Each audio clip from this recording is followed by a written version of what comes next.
जिनके पास न कोई संस्कृति है न कोई धर्म है। संस्कृत और सुसंस्कृत और सभ्य मनुष्यों की बजाय असभ्य और जंगल के आदमी में ज्यादा प्रेम दिखाई पड़ता है, जिसके पास न कोई विकसित धर्म है, न कोई सभ्यता है, न कोई संस्कृति है। जितना आदमी सभ्य, सुसंस्कृत और तथाकथित धर्मों के प्रभाव में मंदिरों और चर्चों में प्रार्थना करने लगता, उतना ही प्रेम से शून्य क्यों होता चला जाता। जरूर कुछ कारण है, और दो कारणों पर मैं विचार करना चाहता हूं। अगर वे ख्याल में आ जाएं तो प्रेम के अवरुद्ध स्रोत टूट सकते हैं और प्रेम की गंगा बह सकती है। वो हर आदमी के भीतर है, उसे कहीं से लाना नहीं है। प्रेम कोई ऐसी बात नहीं है कि कहीं खोजने जाना है उसे, वो है, वो प्राणों की प्यास है हर एक के भीतर, वो प्राणों की सुगंध है प्रत्येक के भीतर, लेकिन चारों तरफ से परकोटा है उसके और वो प्रकट नहीं हो पाती। सब तरफ पत्थर की दीवार है और वो झरने नहीं फूट पाते। तो प्रेम की खोज और प्रेम की साधना कोई पॉजिटिव, कोई विधायक खोज और साधना नहीं है कि हम जाएं और कहीं प्रेम सीख लें। एक मूर्तिकार एक पत्थर को तोड़ रहा था, कोई देखने गया था कि मूर्ति कैसे बनाई जाती है। उसने देखा कि मूर्ति तो बिल्कुल नहीं बनाई जा रही, सिर्फ छेनी और हथौड़े से पत्थर तोड़ा जा रहा है। तो उस आदमी ने पूछा कि आप क्या कर रहे हैं, मूर्ति नहीं बनाएंगे? मैं तो मूर्ति का बनना देखने आया हूं, आप तो सिर्फ पत्थर तोड़ रहे हैं। उस मूर्तिकार ने कहा कि मूर्ति तो पत्थर के भीतर छिपी है, उसे बनाने की जरूरत नहीं है, सिर्फ उसके ऊपर जो व्यर्थ पत्थर जुड़ा है उसे अलग कर देने की जरूरत है और मूर्ति प्रकट हो जाएगी। मूर्ति बनाई नहीं जाती, मूर्ति सिर्फ आविष्कृत होती है, डिस्कवर होती है, अनावृत होती है, उघाड़ी जाती है।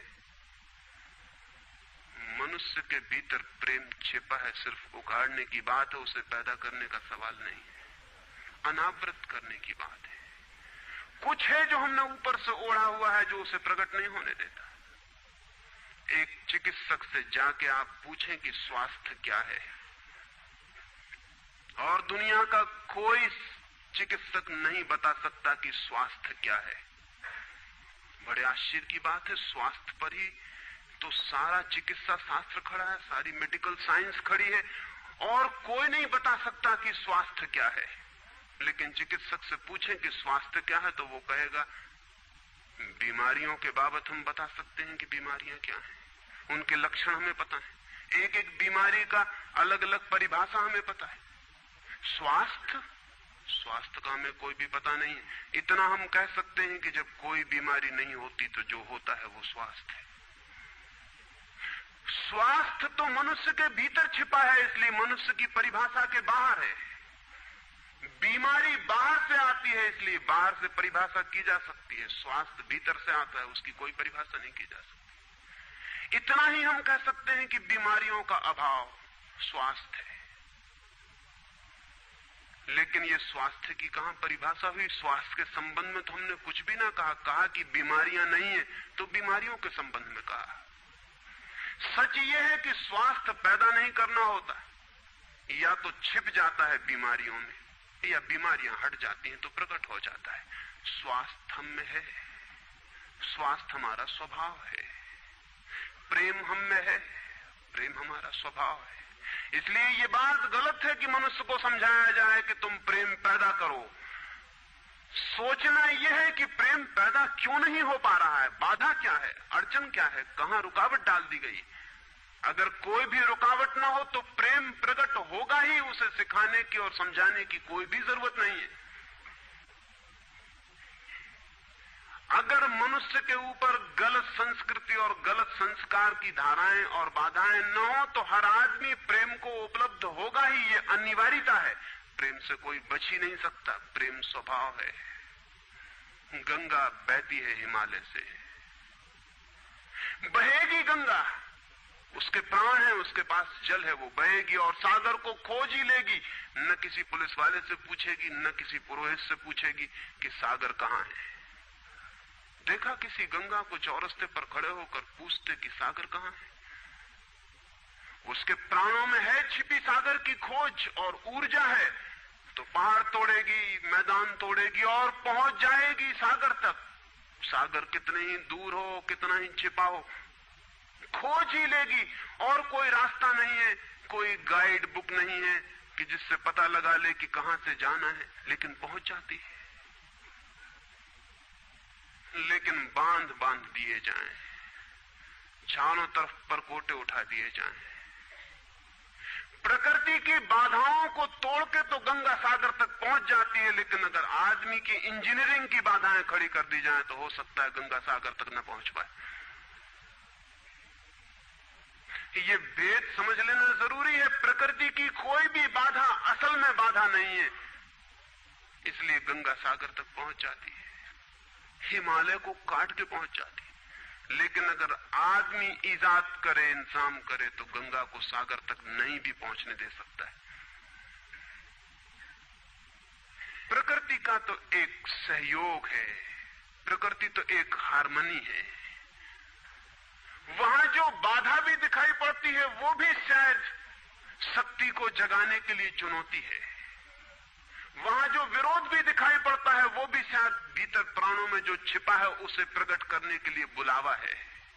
वहां शायद कोई बाधा नहीं है। वहां हम बीज को दबाते हैं जमीन में, दिखाई पड़ता है कि जमीन की एक परत बीज के ऊपर पड़ी है, बाधा दे रही, लेकिन वो बाधा नहीं दे रही। अगर वो परत ना होगी तो बीज अंकुरित भी नहीं हो पाएगा। ऐसे दिखाई पड़ता है कि एक परत जमीन की बीज को नीचे दबा रही है, लेकिन वो परत दबा इसलिए रही है ताकि बीज दबे, गले और टूट जाए और अंकुर बन जाए। ऊपर से दिखाई पड़ता है वो जमीन बाधा दे रही, लेकिन वो जमीन मित्र है और सहयोग कर रही बीज को प्रकट करने में। प्रकृति तो एक हार्मनी है, एक संगीतपूर्ण लयबद्धता है, लेकिन आदमी ने जो जो निसर्ग के ऊपर इंजीनियरिंग की है, जो जो उसने अपने यांत्रिक धारणाओं को ठोकने की और बिठाने की कोशिश की है, उससे गंगाएं रुक गई हैं, जगह जगह अवरुद्ध हो गई हैं। और फिर आदमी को दोष दिया जाता है। किसी बीज को दोष देने की जरूरत नहीं है। अगर वो पौधा न बन पाए तो हम कहेंगे कि जमीन नहीं मिली होगी, ठीक, पानी नहीं मिला होगा, ठीक, सूरज की रोशनी नहीं मिली होगी, ठीक। लेकिन आदमी के जीवन में खिल न पाए फूल प्रेम का तो हम कहते हैं तुम हो जिम्मेवार। और कोई नहीं कहता कि भूमि ना मिली होगी, ठीक, पानी ना मिला होगा, ठीक, सूरज की रोशनी ना मिली होगी, ठीक।